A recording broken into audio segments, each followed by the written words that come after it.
As you can see, we are debeaking the beds. So this iGlobal Poultry Farms. You're all welcome to the farm. So far so good. We debeaked all this one, so we are yet to finish this one too. So this is how it's been done. So as you can see,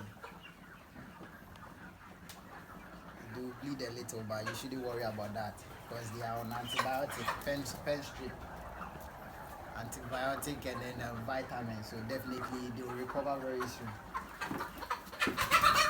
As you can see, these ones are really eating, so they are feeling okay. They are eating.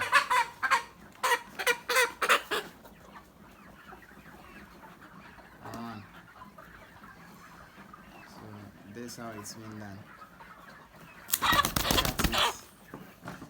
So that they wouldn't find themselves pecking the eggs.